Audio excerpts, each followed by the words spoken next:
5 एक साल के रहे होंगे शास्त्रनाम जी दाता। तो उस समय एक सज्जन रोते हुए आए और सदगुरु जी माता जी के पास बैठ के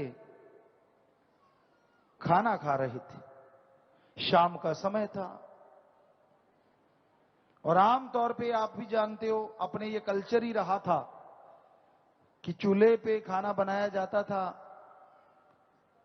और वहीं बैठ के घर परिवार वाले तवे के पास आसपास बैठ के, चूल्हे के आसपास बैठ के खाना खा लेते थे। हम लोग भी ऐसा करते रहे। तो सदगुरु जी वहीं बैठे थे, माता जी खाना खिला रहे थे, बना रहे थे। तो वो सज्जन रोता हुआ वहां आया और आके कहने लगा, हे माता, मैं आपके नौकर तो नहीं लगा हुआ, खेतों में काम नहीं करता, लेकिन जिसके खेतों में काम करता हूं,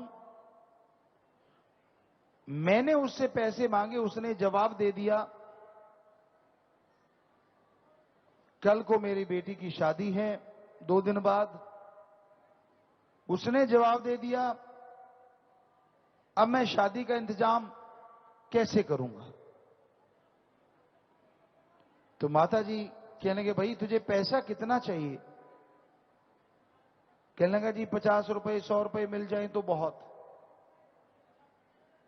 उस समय इन रुपयों की बहुत कीमत हुआ करती थी। वैसे आजकल भी इनकी कीमत दोबारा बढ़ गई है।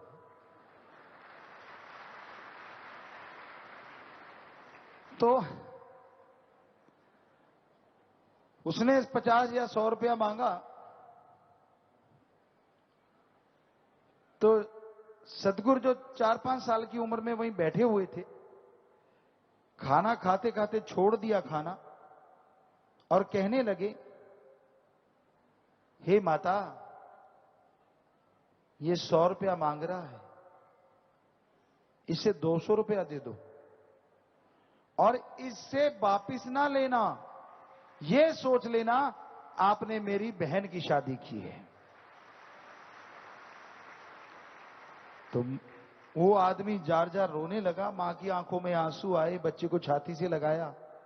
अब जरा सोच के देखिए, 4-5 साल के बच्चे को क्या पता होता है इन बातों का, लेकिन उसको तो पता होता ही है जिसे भगवान भेजे, मालिक भेजे, एक संत पीर फकीर बना के। इसी तरह एक झूठा था और वो खेतों में हरा चारा खाता। वो परम पिताजी के जो खेत थे जलालना साहब में, हरियाणा में, वहीं जाके खाना खाता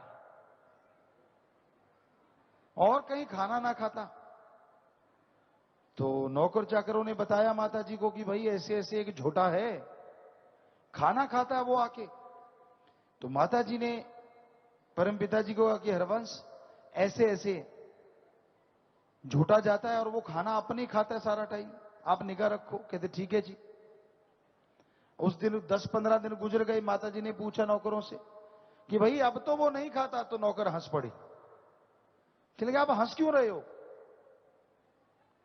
कहते जी ये आपके बेटा जो है ये जाता है और उसको हटाने की वजह ये कहते खा ले मस्ता, खा ले, तेरे कर्मों का है।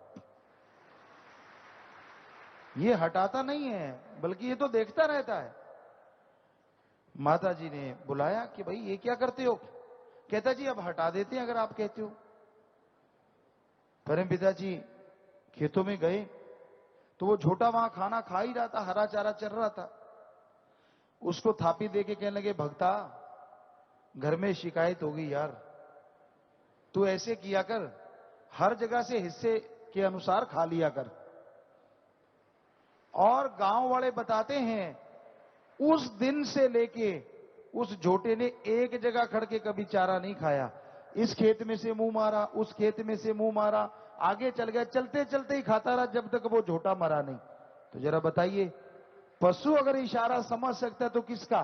पीर पैगंबर सतगुरु मौला का। इंसान के इशारे तो पशु कभी इतनी जल्दी नहीं समझते, खास करके वो जो झोटा या खागड़ होते हैं, गांव में खुले घूमते हैं, उनको कौन रोकने वाला। पालतू तो फिर भी कहना मान लेते हैं, यूपी में तो पालतू भी होते, झोटा बुग्गी, बुग्गी जुड़ती है, पर उस एरिया में ऐसा नहीं होता। उसमें तो झोटा सिर्फ वहीं घूमता है। और ऐसे ही तो ये अपने आप में वो बातें हैं जो साबित करती हैं कि गॉड गिफ्टेड आते हैं संत, उन्हें बनाया नहीं जा सकता, उन्हें तराशा नहीं जा सकता।